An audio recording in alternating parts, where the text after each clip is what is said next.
और देवबंद में जमीयत उलेमा ए हिंद के अधिवेशन में ज्ञानव्यापी मस्जिद समेत देश में कई धार्मिक स्थलों को लेकर जो विवाद बढ़ रहा है, कॉमन सिविल कोड के संबंध में जो बातें कही जा रही है उस पर प्रस्ताव रखे गए। पहले दिन जमीयत के सम्मेलन में देश के हालात पर चर्चा हुई थी। देवबंद में जमीयत उलेमा ए हिंद के राष्ट्रीय सम्मेलन के आखिरी दिन कॉमन सिविल कोड पर प्रस्ताव रखा गया। जमीयत के मंच से कहा गया कि मुस्लिम पर्सनल लॉ को खत्म करने के लिए सरकार कॉमन सिविल कोड लाना चाहती है, जो बर्दाश्त नहीं होगा। अगर ऐसा हुआ तो हर तरह के विरोध को मजबूर होंगे। यूनिफॉर्म सिविल कोड की तजवीज से मुताल्लिक ये कहना चाहता हूँ, कानून कोई बन जाए, अगर मुसलमान शरीयत पर चलने का अज़्म कर ले तो कोई कानून उसका रास्ता नहीं रोक सकता। अगर हम अपने अंदर इस्लाम को समो लेंगे,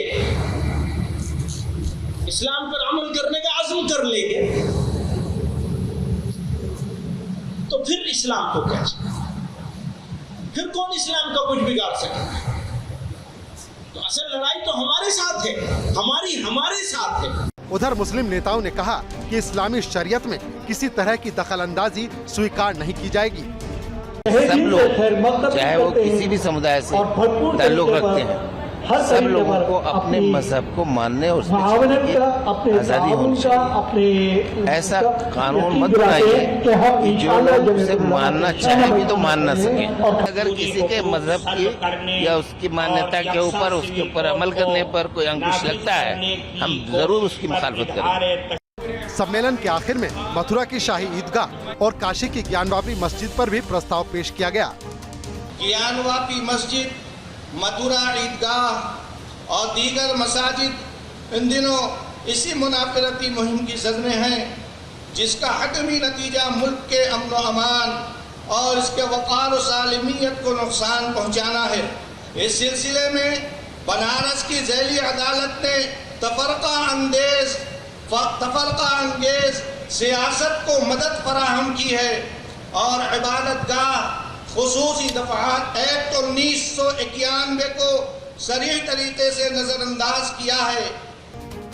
जमीयत के सम्मेलन में दिए गए भड़काऊ बयानों पर बीजेपी और हिंदू संगठनों ने तीखी प्रतिक्रिया दी है। देखिए, असदुद्दीन ओवैसी हो या तौकीर रजा हो या महमूद मदनी हो, तमाम भड़काऊ बातें करने वाले, भावनात्मक उभार लाने वाले लोग प्रयास करते रहेंगे, लेकिन ऐसे प्रयासों का जमीनी स्तर पर कहीं कोई असर नहीं होगा, क्योंकि सामान्य जन अपनी जो उसकी समस्याएं, बुनियादी समस्याएं हैं, उनका समाधान मोदी और योगी सरकार कर रही है, इसलिए इन बातों का कोई असर नहीं होने वाला। कुछ मुस्लिम संगठन तो ऐसे हैं जो पाकिस्तान के द्वारा फल फूल रहे हैं। मैं माननीय भारत सरकार से निवेदन करता हूं कि ऐसे संगठनों पर तुरंत रोक लगनी चाहिए। जो मुस्लिम देवगुरु लोगों को भड़का रहे हैं, उन्हें देश से बाहर करना चाहिए, उन पर कठोर कार्रवाई होनी चाहिए। देश में नफरत के बढ़ते दुष्प्रचार को रोकने के उपायों 15 मार्च को इस्लामोफोबिया की रोकथाम का अंतर्राष्ट्रीय दिवस मनाने और सद्भावना मंच को मजबूत करने के लिए देश में 1000 से ज्यादा जगहों पर सद्भावना संसद आयोजित करने के 3 प्रस्ताव पेश किए गए। जमीयत उलेमा हिंद के अधिवेशन का आज आखिरी दिन रहा और तीसरे सेशन के अंदर महमूद मदनी ये साफ मंच से कहते नजर आए, कॉमन सिविल कोड को किसी भी रूप में मुसलमान नहीं मानेगा। शरीयत के अंदर जो कानून है उसे ही मान्य होगा, क्योंकि शरीयत के अनुसार अगर 2 लोग आपसी सहमति से तलाक लेते हैं तो कोई भी कोर्ट उन्हें रोक नहीं सकता। अगर 2 मुसलमानों ने ये ठान लिया है कि उन्हें तलाक लेना है तो उसके बीच में कोई कोर्ट नहीं आ सकता। और दूसरी बड़ी बात जो उन्होंने कही, ज्ञानव्यापी मस्जिद और मथुरा बड़ी ईदगाह के मुद्दे को लेकर साफ तौर पर कहते नजर आए, ये मामला अभी कोर्ट के अंदर चल रहा है, अभी इंतजार किया जाएगा, कोर्ट के फैसले का इंतजार होगा, उन्हें कोर्ट के फैसले पर भरोसा है। महमूद मदनी सीधे तौर पर आज एक बार फिर भावुक हुए और जो प्रस्ताव रखे गए उन प्रस्तावों पर उन्होंने कॉमन सिविल कोड की साफ तौर पर नकार दिया है और आगे जमात के लिए भी कह दिया है, अगर ऐसा कुछ होता है तो जमात कॉमन सिविल कोड को बिल्कुल भी मान्य नहीं करेगा। वीडियो जर्नलिस्ट पुनीत के साथ हिमांशु शर्मा, न्यूज़ स्टेट, देवबंद।